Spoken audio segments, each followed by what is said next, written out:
አብዛኞቻችን በየቀኑ ከ4 ሰዓት እስከ 6 ሰዓት ስልካችን ላይ እናሳልፋለን። ሶሻል ሚዲያ ላይ ጊዜያችንን እናጠፋለን፣ ቪዲዮዎችን እናያለን፣ ቴክስት እንላላካለን። ግን እስኪ እራሳችሁን ጠይቁ። ይሄ በየቀኑ በስልካችሁ ላይ የምታሳልፉት ጊዜ ዶፓሚናችሁን ከማዛባት ባለፈ ባንክ አካውንታችሁ ላይ ምን እየጨመረ ነው? መልሱ ምንም ከሆነ ዛሬ ይህንን ነገር የምንቀይርበት ቀን ነው። እንኳን ወደዚህ ቻናል በሰላም መጣችሁ። በዚህ ባለንበት ሰዓት ጨዋታው ሙሉ በሙሉ ተቀይሯል። የኢንተርኔት ፍጥነት እየተሻሻለ ነው። የኦንላይን ክፍያ አማራጮች ሰፉ ነው። ከሁሉም በላይ ደግሞ ለዲጂታል ስራዎች ያለው ፍላጎት በሀገራችን በከፍተኛ ሁኔታ እየጨመረ ነው። የኦንላይን ስራ ለመጀመር የግድ ውድ ላፕቶፕ፣ ቢሮ ወይም ከፍተኛ መነሻ ካፒታል ያስፈልጋል የሚሏቸውን ሰዎች ዛሬ እንዳስሟቸው። በእጃቸው ያለው ስማርትፎን ብቻ ሙሉ ቢዝነስ ለመጀመር በቂ ነው። በዚህ ቪዲዮ ላይ ምንም አይነት መነሻ ብር ሳያስፈልጋችሁ በስልካችሁ ብቻ ልትጀምሯቸው የምትችሏቸውን 5 እጅግ ተፈላጊና አትራፊ የኦንላይን ቢዝነሶችን አንድ በአንድ አሳያችኋለሁ።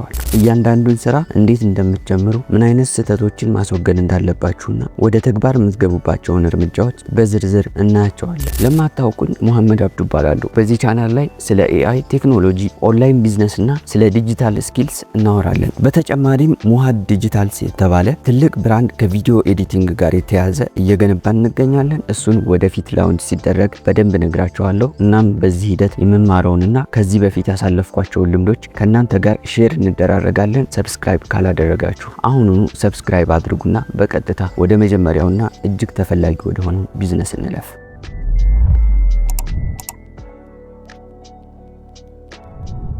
አንደኛ፣ ቪዲዮ ኤዲቲንግ። የሶሻል ሚዲያ ቪዲዮዎች ቁጥር በከፍተኛ ሁኔታ እየጨመረ በሄደበት በዚህ ዘመን ቪዲዮ ኤዲቲንግ ዋነኛው የገቢ ምንጭ ሆኗል። አሁን ላይ ያሉ የቢዝነስ ባለቤቶች፣ ቲክቶከሮች እና ዩቲዩበሮች በየቀኑ ቪዲዮ ፖስት ማድረግ ይፈልጋሉ። ነገር ግን ራሳቸው ኤዲት ለማድረግ ጊዜ የላቸውም። ይሄ ደግሞ ለእናንተ ትልቅ እድል ነው። ውድ ኮምፒውተር ሳይኖራችሁ በስልካችሁ ላይ ካፕከት ወይም ኢንሹት በመጠቀም ብቻ ፕሮፌሽናል የሚመስሉ አጫጭር ቪዲዮዎችን መስራት ትችላላችሁ። ለምሳሌ አንድ የልብስ መደብር ወይም ኮስሞቲክስ ሱቅ ያለው ነጋዴ ቪዲዮ ቀርጾ ቲክቶክ ላይ መለጠፍ ይፈልጋል ብንል እናንተ የምታደርጉት ምንድነው? የሱቁን ቪዲዮዎች ተቀብላችሁ ስልካችሁ ላይ ያሉትን ነፃ አፕሊኬሽኖች በመጠቀም አላስፈላጊ ቦታዎችን መቁረጥ፣ የሚስብ ጽሑፍ ወይም ሰብታይትል ማስገባትና አሪፍ ባክግራውንድ ሙዚክ በማስገባት ማስረከብ ነው። ለዚህ ስራ ነጋዴዎች በየወሩ ጥሩ ክፍያ ይከፍሏቸዋል። እዚህ ላይ ብዙ ሰዎች የሚሰሩት ትልቅ ስህተት አለ። ስራውን ገና ሳይለማመዱና ፖርትፎሊዮ ሳይኖራቸው ትልልቅ ድርጅቶች ጋር ሄደው ትልቅ ክፍያ መጠየቅ ይጀምራሉ። ይሄ ደግሞ በፍጹም አይሰራ። መጀመሪያ በነፃ ወይም በትንሽ ዋጋ ለጓደኞቻችሁ ወይም ለአካባቢያችሁ ትንሽ ቢዝነሶች በመስራት አቅማችሁ ማሳየት አለባችሁ። ዛሬውኑ ካፕከት አፕሊኬሽን ስልካችሁ ላይ ጭናችሁ በዩቲዩብ ላይ ያሉ ነፃ ቱቶሪያሎችን ማየት ጀምሩ። በመቀጠል የራሳችሁን አጫጭር ቪዲዮዎች ኤዲት በማድረግ ተለማመዱ። አንድ እጃችሁ ከለመደ በኋላ ያዘጋጃችሁትን ናሙና ለቲክቶክ ኮንተንት ክሬተር ወይም ለሱቆች በኢንቦክስ በመላክ ስራ መጠየቅ ትችላላችሁ። አሁን ቪዲዮዎችን እንዴት ኤዲት እንደምናደርግ ካየን እነዚህን ቪዲዮዎችና ሌሎች የሶሻል ሚዲያ ገጾችን በማስተዳደር ወደሚገኘው ወደ ሁለተኛው ትልቅ ቢዝነስ እንሸጋገር። ሁለተኛ፣ ሶሻል ሚዲያ ማኔጅመንት። በ2019 ዓ.ም ሱቅ ብቻ መኖር ለአንድ ቢዝነስ በቂ አይደለም። እያንዳንዱ ድርጅት ጠንካራ የሶሻል ሚዲያ ገጽ ያስፈልገዋል። የሶሻል ሚዲያ ማናጀር መሆን ማለት የአንድን ድርጅት የፌስቡክ፣ የቴሌግራም ወይም የኢንስታግራም ገጾች በበላይነት መቆጣጠርና ማሳደግ ማለት ነው። ይህ ስራ ሙሉ በሙሉ በስልክ የሚሰራና ከፍተኛ ክህሎት የማይጠይቅ ነገር ግን ወጥነት የሚፈልግ ስራ ነው። ለምሳሌ ያህል በአካባቢያችሁ ያለን አንድ ታዋቂ ካፌ ወይም የውበት ሳሎን መውሰድ ትችላላችሁ። ባለቤቶቹ ስራ ስለሚበዛባቸው ፌስቡክ ላይ ፖስት ለማድረግ ወይም ቴሌግራም ላይ የደንበኞችን ጥያቄ ለመመለስ ጊዜ የላችሁም። እናንተ በስልካችሁ በሳምንት 3 ቀን ፖስት በማድረግ ለደንበኞች ኮሜንት እና ኢንቦክስ ፈጣን ምላሽ በመስጠት ገጻቸውን በንቃት መያዝ ትችላላችሁ። በዚህ ቢዝነስ ውስጥ የሚሰራው ዋናው ስህተት ፖስት ማድረግ ብቻ ስራዬ ነው ብሎ ማሰብ ነው። ብዙዎች ፎቶ ዝም ብለው ይለጥፉና ስራቸውን እንደጨረሱ ያስባሉ።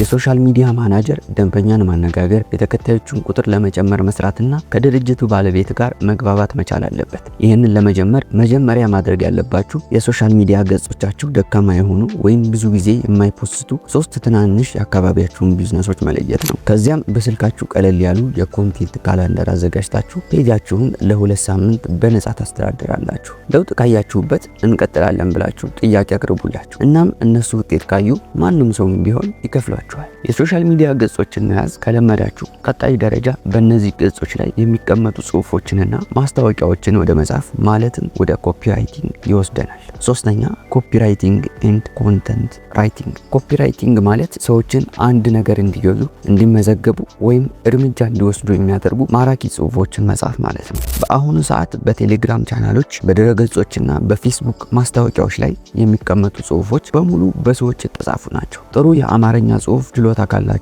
የሰዎችን ትኩረት መሳብ የምትችሉ ከሆነ ይህ ስራ ስልካችሁን ብቻ በመጠቀም የምታከናውኑት ምርጥ የገቢ ምንጭ ነው። አንድ ምሳሌ ብንወስድ አንድ የኦንላይን እቃ የሚሸጥ የቴሌግራም ቻናል አለ ብንል እቃውን ዝም ብሎ ጫማ አለ ዋጋ 2000 ብር ብሎ ከመፖሰት ይልቅ በዚህ ክረምት እግሮን ከጭቃ የሚጠብቅ ምቹና ዘመናዊ ጫማዎች ብሎ መጻፍ የሰዎችን የመግዛት ፍላጎት ይጨምራል። እንደዚህ አይነት ማራኪ ማስታወቂያዎችን በስልካችሁ ኖትፓድ ላይ በመጻፍ ለቻናል ባለቤቶች መሸጥ ትችላላችሁ። በዚህ ዘርፍ የሚታየው ትልቁ ስህተት ሰዋሰዋዊ ግድፈቶችን መስራትና የሰዎችን ስሜት የማይነኩ ደረቅና አሰልቺ ጽሁፎችን መጻፍ ነው። ጽሁፋችሁ አጭር፣ ግልጽና አንባቢን በቀጥታ የሚያነጋግር መሆን አለበት እንጂ ረጅም ድርሰት መሆን የለበት። ይህንን ለመጀመር ደግሞ የተለያዩ የሀገር ውስጥ ማስታወቂያዎችን በደንብ ተመልከቱ። ደካማ የሆኑ የጽሁፍ ማስታወቂያዎችን በራሳችሁ መንገድ አሻሽላችሁ በሌላ የተሻለ አማራጭ ጻፏቸው። በመቀጠል ለእነዚህ ድርጅቶች የተሻሻለውን ጽሁፍ በመላክ የማስታወቂያ ጽሁፎችን በዚህ መልኩ ባሻሽላችሁ ሽያጫችሁ ይጨምራል በማለት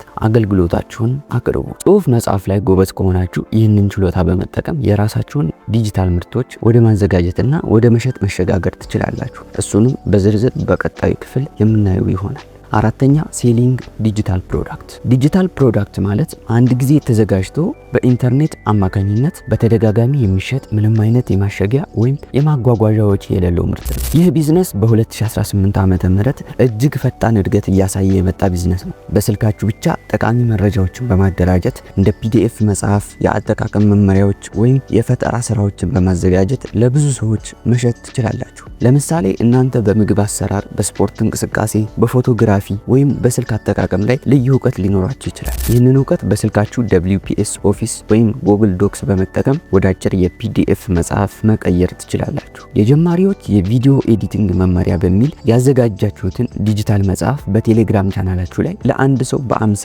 ወይም በ100 ብር ብትሸጡ 100 ሰው ሲገዛችሁ ምን ያህል ገቢ እንደምታገኙ አስቡት። እዚህ ላይ የሚሰራው ስህተት ቫልዩ ሳይጨምሩ ዝም ብሎ ከኢንተርኔት የተገኘ መረጃ ኮፒ ፔስት አድርጎ ለመሸጥ መሞከር ነው። ሰዎች ብራቸውን አውጥተው የሚገዙት የእውነት ችግራቸውን የሚፈታና ጠቃሚ መረጃ ሲያገኙ ብቻ ነው። መጀመሪያ እናንተ የምታውቁትንና ሰዎች ማወቅ የሚፈልጉትን አንድ ርዕስ ምረጡ። ከዚያም በስልካችሁ ላይ ይዘቱን በምዕራፍ ከፋፍላችሁ ጻፉት። ካንቫ የተባለውን ነጻ አፕሊኬሽን በመጠቀም ውብ የሆነ የመጽሐፍ ሽፋን አዘጋጁና ወደ ፒዲኤፍ ቀይሩት። በመጨረሻም በቴሌግራም ግሩፖች ወይም በራሳችሁ ገጽ ላይ በማስተዋወቅ ጀምሩ። የራሳችሁን ምርት መሸጥ አንዴ ከለመዳችሁ ቀጣዩና የመጨረሻው መንገድ ሌላ ሰው ያመረተውን ምርት በማስተዋወቅ ኮሚሽን የምታገኙበት የአፍሊየት ማርኬቲንግ ስራ ነው።